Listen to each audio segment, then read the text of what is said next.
Perfect. Awesome. Thank you all so much for joining us today for our January statewide webinar. Today we're going to be discussing school circulation planning and some things that communities can do to make it drop off and pick up safer for students who are walking and rolling to school. Here is our agenda for today. First, I'm just going to go over some real brief announcements. And then I'm going to stop talking and turn it over to Hannah Day-Kapell with Alta Planning+Design and Leah Beato-Lewis with Beaverton School District to talk about school circulation planning, going over the basics of it and also some real world examples too of how your communities can engage in this practice. Then we'll have time open for questions and I'll share some resources at the end.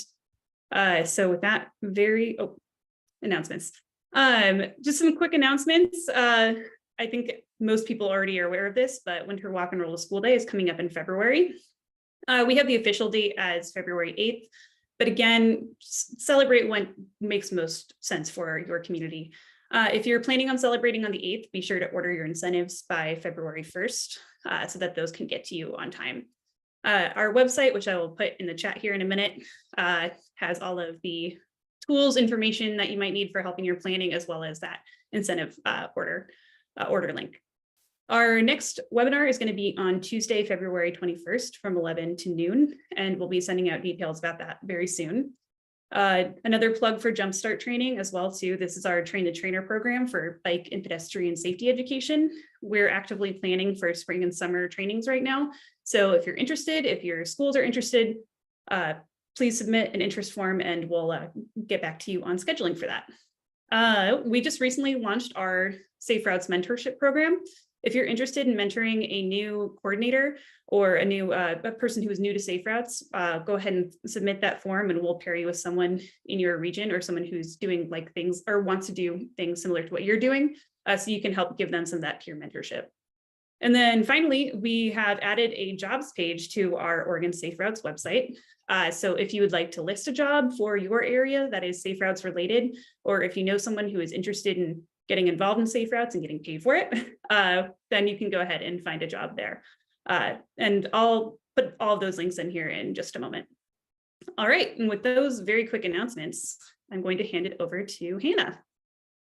Great. Thank you so much, Emily. And thanks everybody for joining today.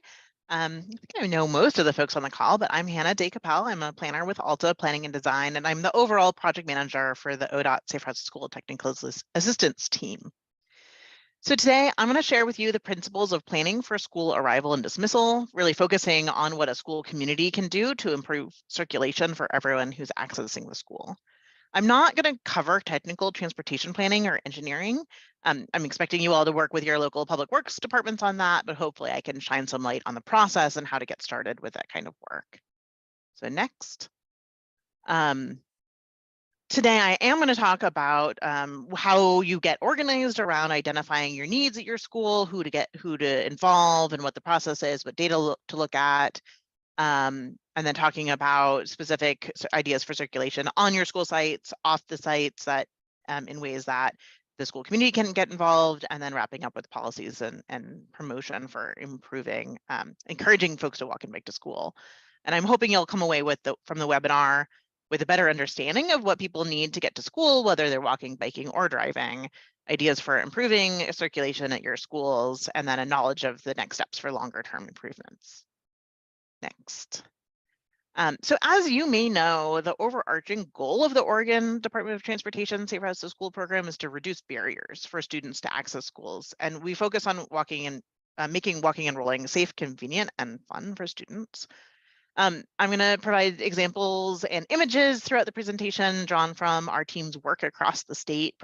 We go into communities and provide technical assistance through our project identification program, or the PIP, and we observe drop off or pickup, and we work with communities to identify improvements on school sites and in the surrounding areas.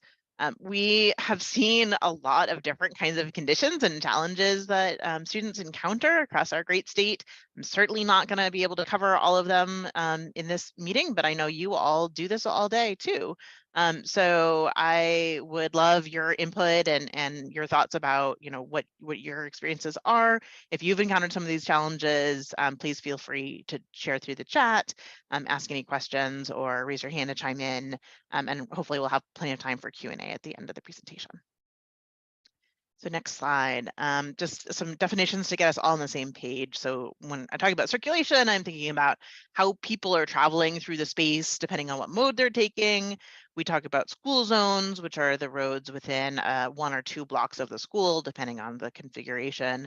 There is certain signage and striping that we are authorized to use near just around the school in the formalized school zone. The busing zone, so in Oregon, as in many states, school districts are required to provide busing for students who live more than a mile from their school if they're in elementary, or a mile and a half for secondary. But then schools often then identify like hazard busing areas where students may be have access to the buses within that distance because of major roadways or railroad crossings or bridges without facilities and things like that. And then we also sometimes talking about the school walk zone, which is a little bit more nebulous. It's not as formalized, but it's the area where we might expect students to be walking from. And our data show that, there's a lot of people might walk within a half mile and fewer people walk further than that, but we still want to provide accommodations anywhere that busing isn't provided. So next slide. The other thing before we get into the details to consider is, who are we planning for? I like to say that pedestrians are like water. They're going to go with the flow, go the easiest route, and especially youth pedestrians. There's also, they're still developing. They have a narrower field of vision. They're short. They can't see over cars, so they, may not be as aware of what's happening around the transportation environment. They're still developing their sense of, space and judging speed and distance and the direction of sound. So they may legitimately think that there's a time that they can cross the road when as adults we know that it's maybe not safe. It's always good to kind of go into it thinking about who we're trying to plan for and making sure that the facilities are accommodating a wide variety of users and trying to be as simple and as easy for families and their kids to use. So next slide, the next section, I'll dive into some of the specifics of how a community can get started evaluating your transportation needs.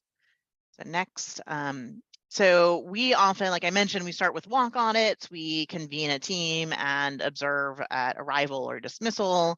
But there's also a lot of other ways you can reach communities. I'll talk about walk audits next, but I also wanted to put out there that, joining existing meetings is a really good way of hearing from community members who might not come to a dedicated transportation meeting. But also, really think about the families that may not engage through those more traditional means. Are there families who don't speak English that you can reach out through a trusted community leader? Are there meetings that you can join? Are there other ways of getting information from families who maybe aren't going to join your walk audit or attend the PTA meeting? Are there other times or places where parents are gathering at a back to school night or after school can be a good time to sort of table and reach out to parents kind of as they're mingling? My son's school has a popcorn for the playground on Fridays to raise money for new equipment. And that would be, there's a lot of mingling during that time. It's a great time to reach out just to talk about what parents' concerns are around transportation.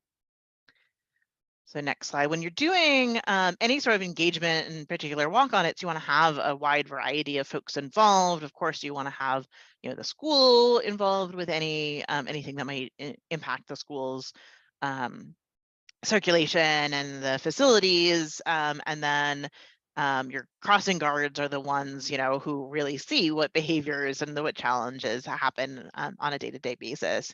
The families are also such good, can provide such good insight into what they see. When we do a walk audit, we come one day.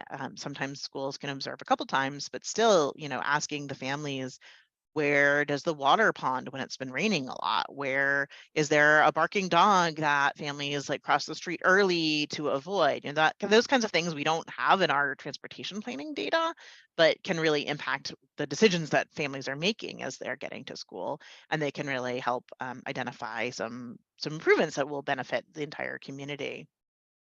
And of course, when you're, and I'll talk more when we talk about off-street campus improvements, you need to engage your local road engineers and planners and policymakers in any sort of larger facility planning. So next slide.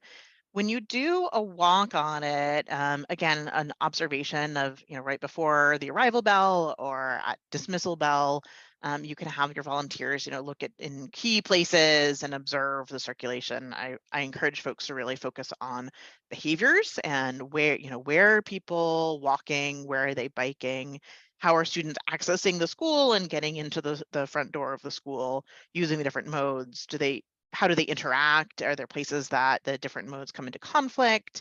Is the existing infrastructure minimizing conflicts, or is it actually creating them? So really think about like, what do you observe as you go, and then you can reconvene parents and folks who have been involved with the audit and discuss what you've seen and really focus on like what issues and concerns, what locations are pinch points, and where you want to make improvements. And then you want to look at the parents' concerns. We often hear many of the same issues from parents across the country, really, about driving can be seen as quick and convenient.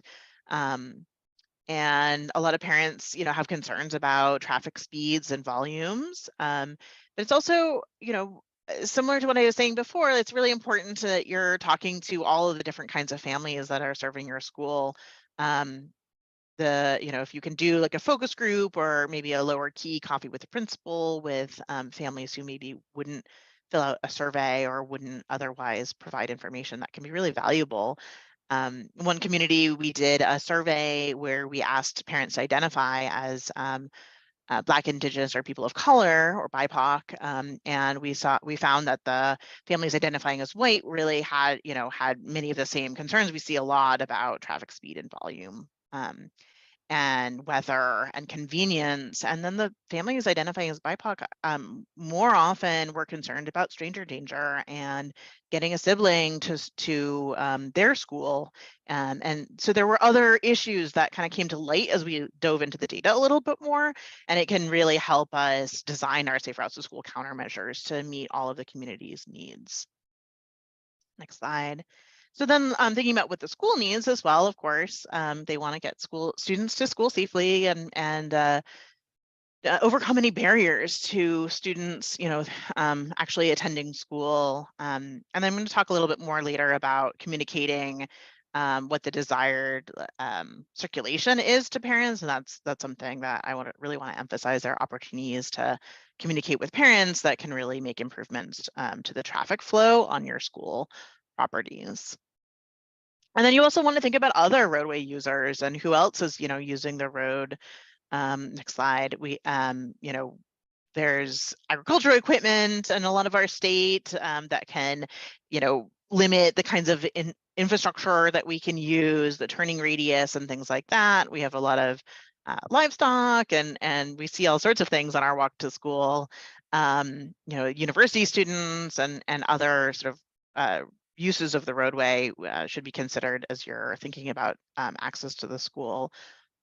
One community I worked in had the sidewalks were blocked by garbage bins every Tuesday, for example. And so we worked with the garbage department and the school to message to the families to reminders to put the bins on the curb or, not blocking the sidewalk. And that made a huge difference for the students. And again, it's not something that we would normally see in like a transportation planning kind of process. That was still made a really big difference for the students accessing the school. Next slide. On a more sort of traditional planning element, looking at the wider network of like where are the families coming from, thinking about like where are there pockets of multifamily residential, are there, even if most of your students are bused, you can also think about like, are there clusters of families who live near a bus stop? Are kids walking to the bus stop? And you might want to work with your community to make improvements to the area near the bus stop. Also, where are students going after school? Are there after school activities that are off-site? In this Eagle Point map, we have, all the schools are really close together. So the students were going between the schools. So having routes from one school to another was really beneficial. We often see kids running to a Dairy Queen or Plaid Pantry after school. And so even if it's not the sort of traditional school to home trip, we also want to be considering, where are students going to, and can we make that a safe route as much as possible? And then finally, the other data that you might pull into your analysis are, looking at crashes, getting into what are the causes of crashes. Are there interventions that you can really tailor to the specific crashes that you're seeing in your community? Where are you seeing speeding? Are there posted speeds that are too high, or have you, is your school area adequately signed? And then, how can you connect into the local and regional transportation plans? And all of this is available through the municipality or through the state's databases. Okay, so moving into specifics of on-site. So of course we have the highest amount of congestion as all the students and families are accessing the school all at the same time, but you also have some more flexibility and techniques for doing circulation on your school site. So some principles of school circulation is to separate modes as much as possible. You want to keep, people walking and biking and driving and taking the bus separate as much as possible. And you want to make it really clear where you expect people to be and where their path is to the front door, whatever mode they're using. And so I really like these traffic pattern maps that we started doing for some communities, where we're showing the flow of traffic and the expectation for the drivers, the people driving to drop off their students, and how to navigate to the school parking area and then to leave, and sort of optimizing the traffic flow as much as possible. So on school properties, you have a lot of options. Like I said, some of those are more temporary or semi-permanent tools you can use that we see a lot are traffic cones, paint, movable signage, sandwich boards and sawhorses and things like that to guide users. And those can be really helpful to show to where you're expecting people and even to keep people separate. And they're very low cost, pretty easy to try something out. If it doesn't work super well, you can change it. Luckily, there's pretty slow traffic in school areas, and so we thankfully see very few crashes, but it still can feel really scary and it can feel like a lot. So, getting organized, being really clear where people are expected to be is really valuable on a school property. And then the next slide shows some specific, yeah, that was Hood River. That was a great example. We can make, and we'll talk about those more later, Megan. But so some of the more permanent techniques for on-campus circulation would take, more signage, concrete barriers, and parking stops that, require a little bit more installation, and can really, raise visibility and can really help with the circulation on a school parking lot. I really like this example. The middle example is actually from Las Vegas area, and they use parking slots to designate a pedestrian path. And so that's a pretty low cost option. You're not messing with stormwater and curb and gutter and things like that are going to become very expensive, and it's relatively easy to change if there's a longer term solution that you're coming up with later. And of course, off-street paths that people can use to walk and bike into the school grounds and completely avoid the vehicular circulation can be much more comfortable and pleasant for students to access. The school where, we really recommend opening up school campuses as much as possible, providing multiple entrances. We know that, often schools want to fence and protect the access to the schools, and that is completely reasonable. But as much as you can have, have those gates open in the morning and the afternoon, make sure parents are aware when the gates are open, when they're closed, so that to the extent that you can sort of distribute the traffic of all kinds, that can really help. And I don't have a resource list for bollards, but I can look into it. That's a really good question, Mary Jo. There's definitely some typical ones that people use a lot. So I think we maybe have some suggestions for you. So moving on to school site signs and markings. So, on public rights of way, we're really beholden to the Manual on Uniform Traffic Control Devices, or the MUTCD.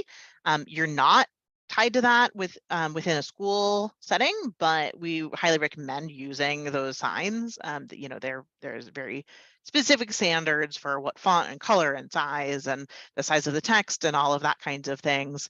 So, if you're using a school-specific sign, we recommend minimizing the amount of text that's on it, making sure it's really readable, that it's very clear what you're trying to communicate.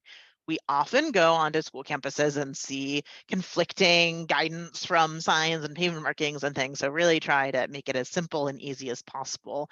And if you can get a map, and then make sure that your on-site guidance follows that expectation, that can be really a good way of getting organized.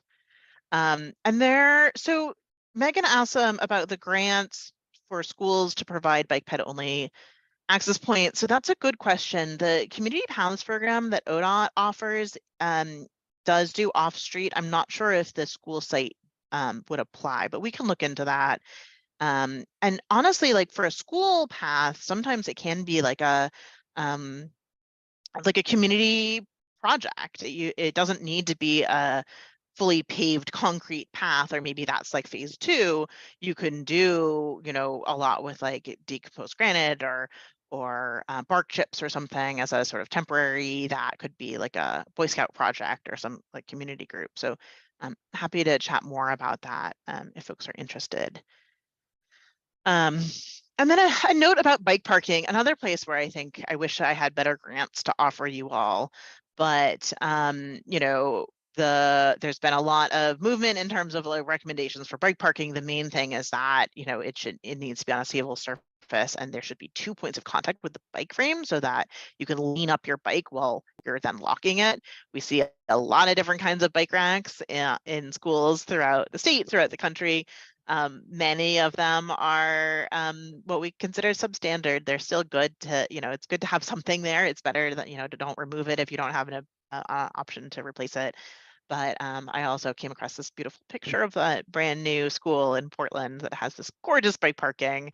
It's the staple racks with the 2 points of contact. It's well lit, it's inviting, it's covered, it's beautiful. So we can all aspire to really great bike parking.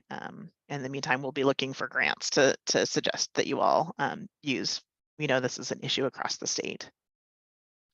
A word about bus circulation. There's a whole, we're really not getting into the specifics of how to, mark your sidewalk your parking lot necessarily, but just something to keep in mind is that buses should always be single file. You don't want them next to each other, and they should be going counterclockwise around your school area so that they can drop the students off on the sidewalk and they can go directly into school. You really don't ever want students walking between buses. Students are short, buses are tall. It can be a really big safety hazard, even though, bus drivers are of course trained.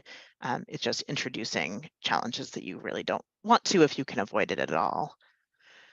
For family vehicles, very similar. You want to have the traffic flow counterclockwise as well.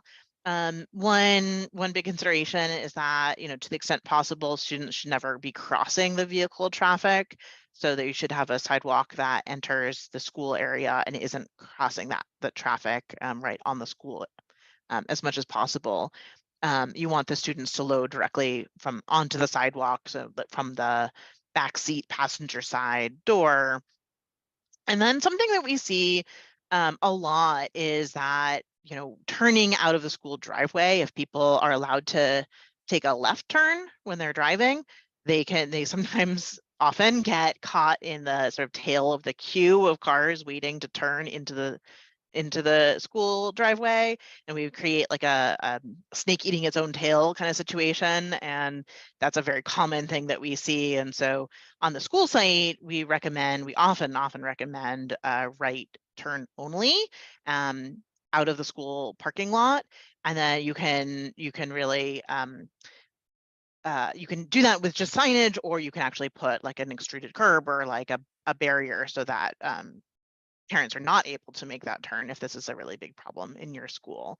So we don't get into a lot of the vehicular circulation, but even that kind of making that queue a little bit more, the flow a little bit better can improve the conditions for people walking and biking as well. All right, so when you're working off the school grounds, then of course you need to work collaboratively with your local jurisdiction and whoever is the roadway owner. So next slide. It's important to look at who owns the road. It might be obvious, it could be your local city, but also, you know, the county might own the roads. There are definitely some privately owned roads out there as well. So bringing those people together is important, meeting with those staff. I really recommend for the school community focusing on the issues of what are you trying to address with the improvements that you want to see.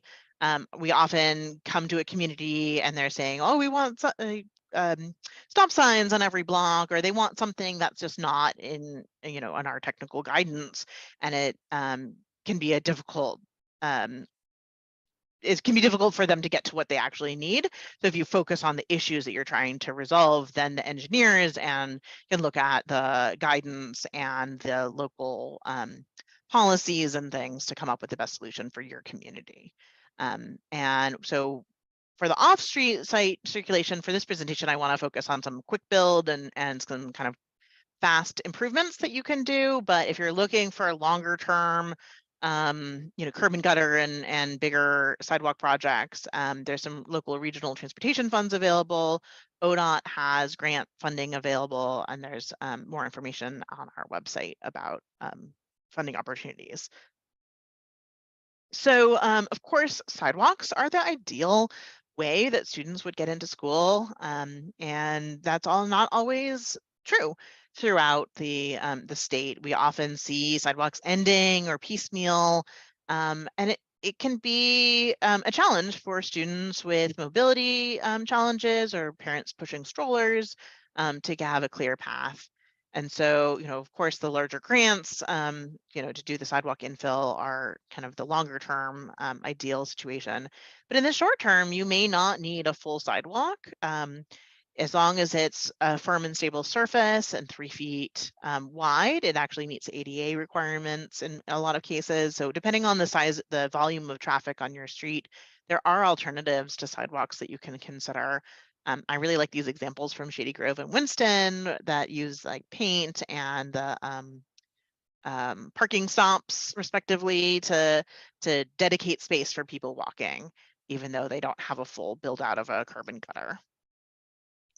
But sidewalks are only as good as how well they're maintained. So a lot in most communities are the sidewalk is maintained and built out by the property owner, but you can work with your local jurisdiction to see if they could maybe allocate resources to doing some infill projects or maintenance based on priority, and areas near schools should be prioritized for ADA.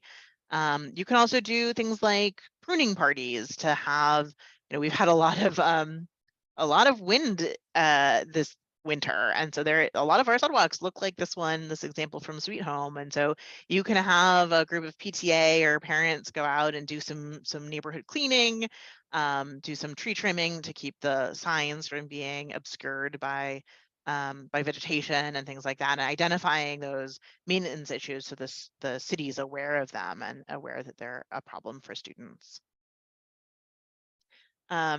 Speeding is the most common thing that we hear as a challenge for a barrier to families walking and biking to school.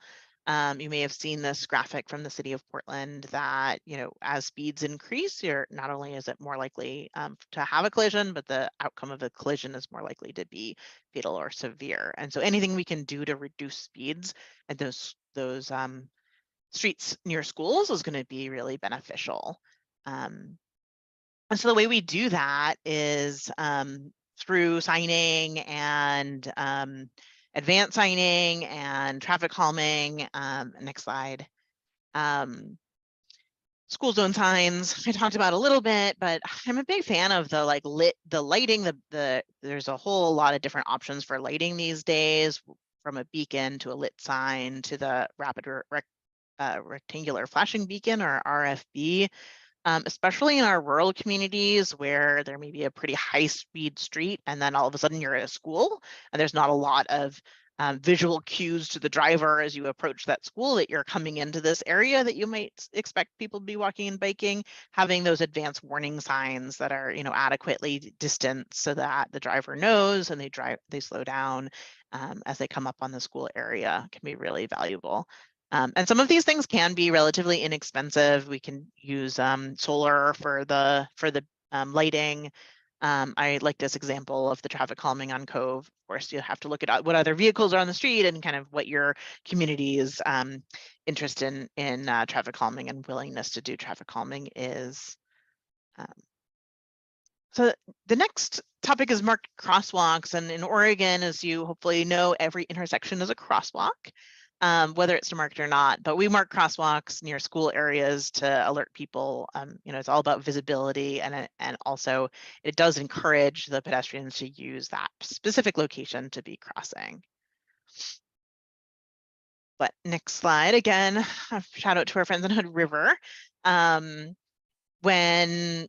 Especially at school crossings, you really want to make sure that it's high visibility based on, and again, we have a lot of specific guidance that is based on the volume and speed of traffic and the width of the street. So the engineers would work with you to determine what's appropriate for your specific setting. But some of the concepts are, high visibility, the signage, advanced warning signs, lighting, things like that. Removing parking in advance of your crosswalk can be really helpful to raise the visibility of the pedestrians who are standing waiting to cross, and it can really improve drivers actually yielding to the pedestrians in the crosswalk. The next slide. Oh, that's exciting. Megan, I was going to say this. I think that this crosswalk that was shown on the last slide is not how we build them now, but it has a lot of really wonderful elements to it. So exciting to see a new demonstration project coming with that. So the next slide, crossing guards, we can have, I think we'll have another session specifically dedicated to crossing guards in Oregon, but it's worth mentioning that the state does have resources for training crossing guards.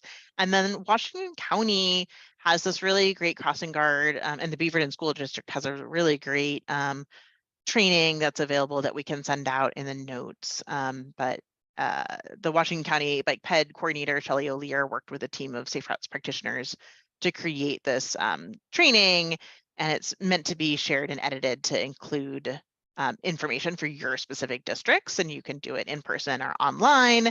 And Leah did a voice recorded notes and made it mandatory. So she'll talk later, but this is a really great resource that we can share with you all too. So next slide, just a couple more on this topic, but the other big thing to improve safety near the school is to reduce crossing distances so that there's less conflict area, and then you're improving visibility for people waiting. And again, this is an area where you can spend a lot of money and make really beautiful, I love this example from Willamette with the enhanced crosswalk and the curb and gutter, or sort of the curb with the pedestrian refuge island. It's quite expensive. And so there are lower cost things that we can do. The example in Cove that uses the curbing, and in Hood River, what we call box dots that define the space for a pedestrian to wait in the road with those vertical elements can be really helpful. And yeah, Megan asked about enhanced crosswalks and engineer guidance. Engineer guidance is really required for any transportation improvements on the public right of way.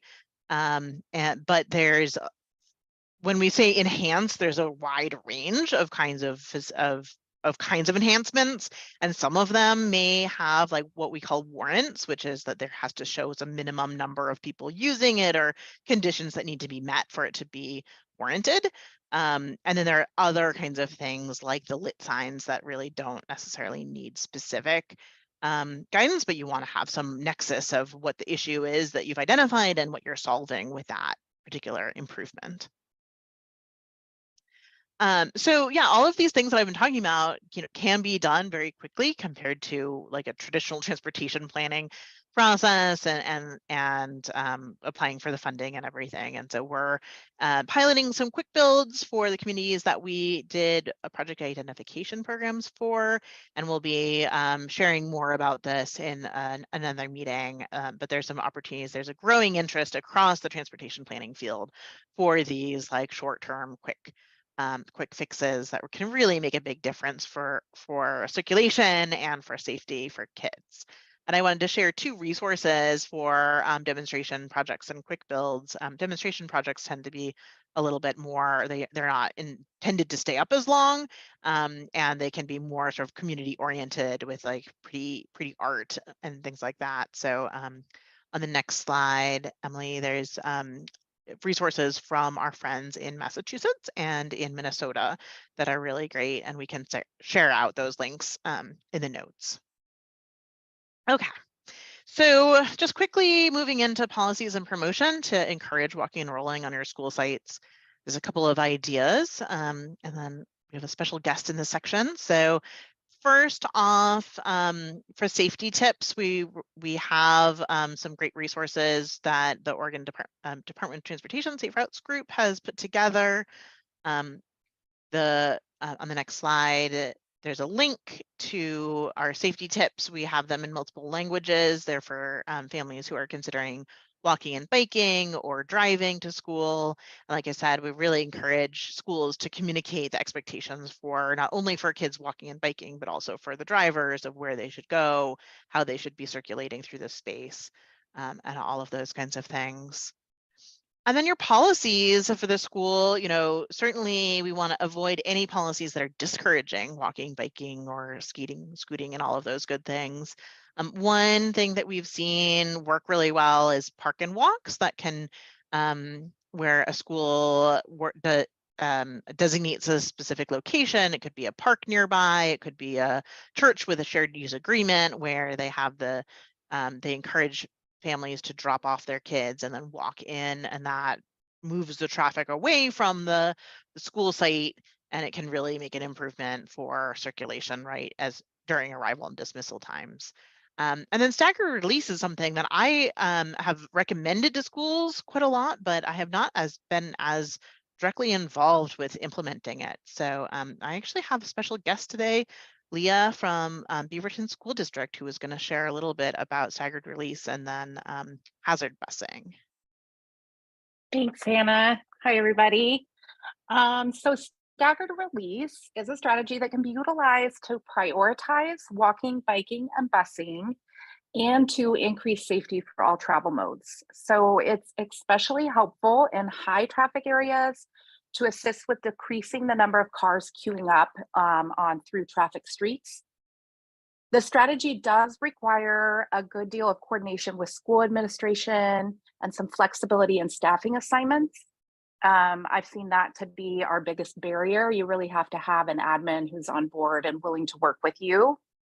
But the idea is that staff release students who walk, bike, and bus first, so that the buses are able to clear the parking lot, and your student, pedestrians, and bicyclists can safely leave the parking lot without that motorist traffic.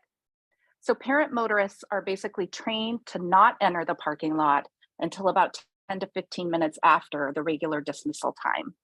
And when the buses have cleared, then the parent motorists are allowed to enter the lot. And now they can utilize both the parent pickup area and where the buses typically pick up.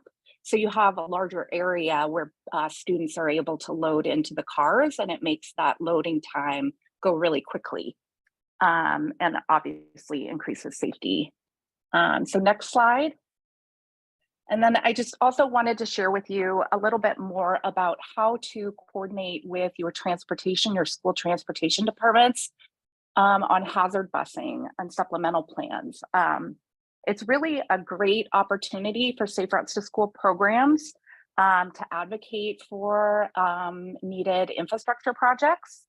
So basically, you're working in tandem with your school transportation department and your city and county partners to review these supplemental plans.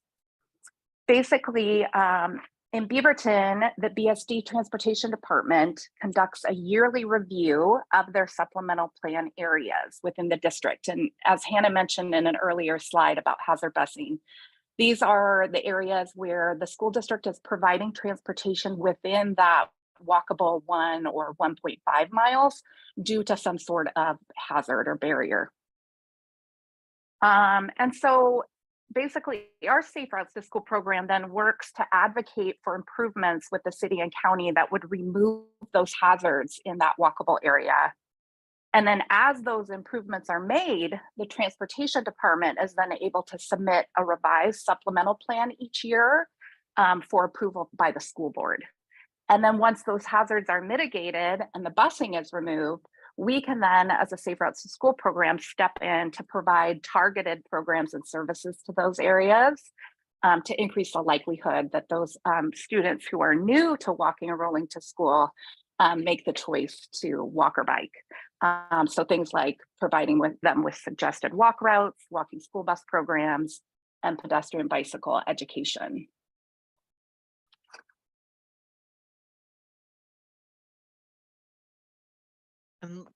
I'll get If back to Sarah- Megan's question in the chat, but Lale asked a good question for you, Leah, about encountering parent guardian pushback on the removal of buses. Yes, yes, there is always a lot of parent pushback. So, you know, the process is very deliberate in terms of, you know, informing schools and meeting with parents ahead of time to kind of establish these sorts of programs. So yes, parents do get upset when buses are removed. So you want to be careful about communication and, you know, to me, it's always a great time to say, hey, we have this great resource of a walking school bus and this is how it would work for those busy parents who aren't able to walk with their kids to school. Great, thanks. Yeah, and Megan, to your question about prioritizing other modes, or if prioritizing other modes causes more congestion on the road. And often what I see is that it just, because it can be such a mess that everyone has a lot of delay. And so any improvement for any of the users can improve things for everyone. But it is true that, you know, sometimes depending on the configuration and everything, that it may cause a little bit, you know, prioritizing people walking and biking can cause a little bit more time. And that's when I think it's helpful to have those other kinds of ideas in your pocket, like the remote drop off or park and walk, you know, so that if parents want to avoid that area entirely and walk in a little ways, opening up a back entrance, for example, and dispersing your traffic that way. And then really, like, you know, encouraging walking and biking to school. That's a good opportunity to say, you don't have to wait in this line. You can walk in and bypass the, you know, the confusion of the drop-off area. And then, yeah, we, I think in the Safe Routes to School world, we of course want to make it fun to walk and bike, and having fun events really enables parents to try out walking and rolling to school, to see what routes that, you know, work best for them, to realize it doesn't take as long as they maybe think it would, to do a little bit of advanced planning so they go to bed the night before having everything ready to leave, you know, 5 minutes early to do the walk and try it out, and then feel like maybe they can start doing this in the future. So we have lots of resources for doing walk and roll to school days on our website, and then walking school buses, where we have a big group of or multiple kids and adults walking in together, or other ways of getting, you know, encouraging more kids to walk, and then reducing the amount of vehicles accessing the school in the morning. And then finally, we've got incentives that we're offering through Oregon Safe Routes to Schools, and we've got lots of fun stickers and weather appropriate beanies and things like that, and great educational materials and comic books and things, and banners that you can use to promote walking to school on our website at the link on the slide. And then finally, to wrap up, just, to really emphasize, you don't need to have a lot of money to make really effective improvements. Some of the things that you can do that I've been talking about are pretty low cost, relatively easy, focusing on signs and painting, really thinking about what the circulation is on your school site, then formalizing it with signs and pavement markings and bollards or whatever, and maps, and having that communication back to parents is really important. Thinking about, opening up school access points or doing park and walks, providing safety trips and trainings so that people are walking, are paying attention as they're walking or driving, and then working with your local municipality on bigger projects. And of course, get in touch with us at ODOT Safe Routes for any of your specific needs. So thanks so much for listening. I think, Emily, you had some resources to share, and then we're happy to take any questions. Yes, here are some resource links. I know this is annoying to put it like this, so I will also be sending this out after the webinar in a follow-up email. But yeah, these are, and we'll also be sharing this presentation and the recording as well too. And I believe Leah has some crossing guard training resources as well to share. So look out for those. That'll be coming to your inbox later today. Yep, thank you, and contacts. And then I might have deleted my Q&A slide, but at this point, let's open it up to questions. I think we got to quite a few of them in the chat, but if yours wasn't, go ahead and raise your hand or put it back in the chat. I had one from Whitney who had to log off a bit early, so I was going to ask on her behalf. In Bend, they recently moved from the school zones being 20 miles per hour from a certain time period to the when flashing. And she's been noticing some difficulties there with students who are arriving early or maybe arriving late when that isn't, those lights aren't flashing. And so looking for some advice on what to do there and try to improve that safety for students who maybe are coming early for breakfast or running late to school. Yeah, that's a really good point, because when school has like a flashing school zone, those are set by the state legislature, is my understanding, and so they can be really hard to change, like the specifics of them, or they're the district level, excuse me, can be really hard to change. I'm a big fan of when children are present as opposed to when flashing, because that opens it up for before school or after school. But yeah, you may need to, work with the district to adjust the timing of the flashing, or consider replacing the sign with the when children are present option. I'm curious if anyone else has encountered that, or if you have any suggestions.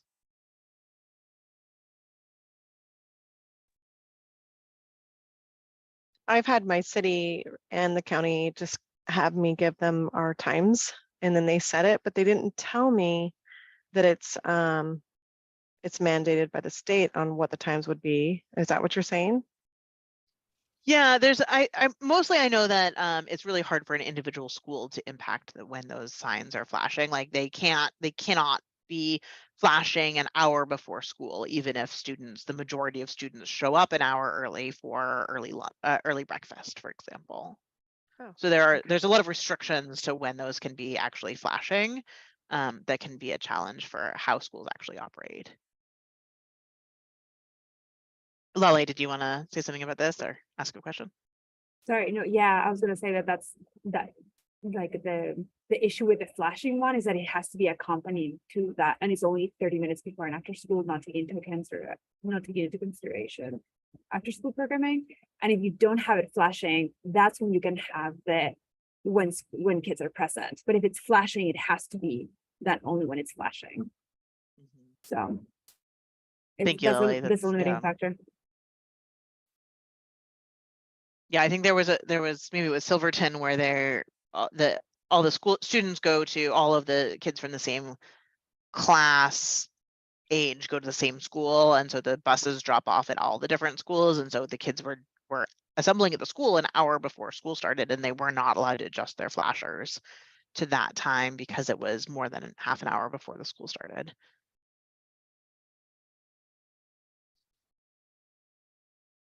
Any questions?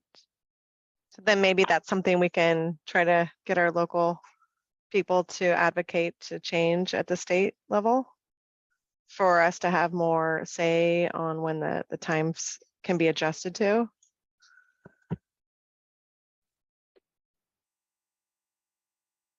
Potentially.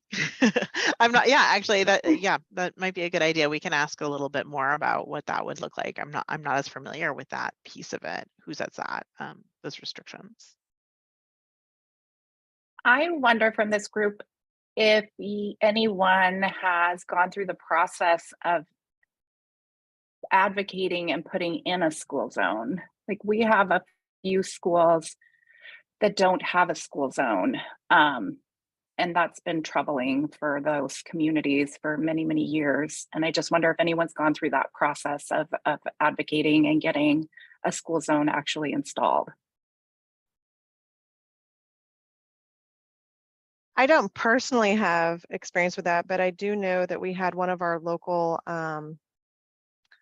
charter schools that they're an online school, but they offer on-campus tutoring, and they went through the process and got the approval, and it was a big change because it's a huge long stretch of 35 changed down to a 20 during, and theirs is during school hours from 7 to 4, which some people were kind of complaining about, but it makes sense because you're going to have students walking there any given time during the day.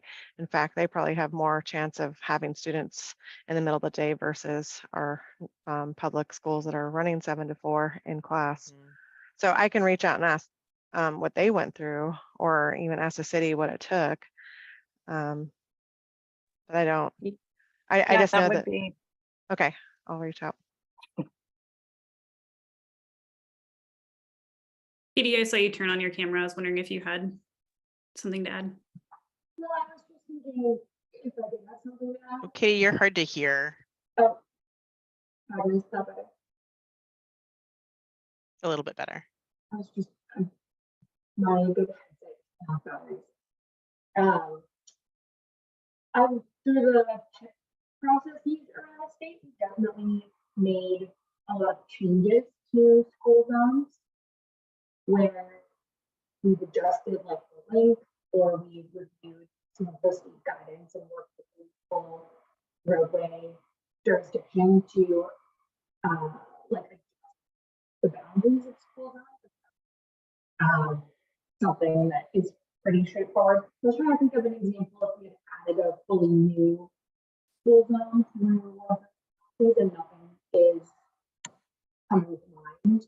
But the roadway jurisdiction, like if you talk to a city planner about that, like they should, that's something that they're constantly reviewing, and they should know how to. Mm-hmm. Yeah, it was a little hard to hear, but I think the gist of it was that we often see that the signs are already posted, but need to adjust them, and that's a relatively straightforward process.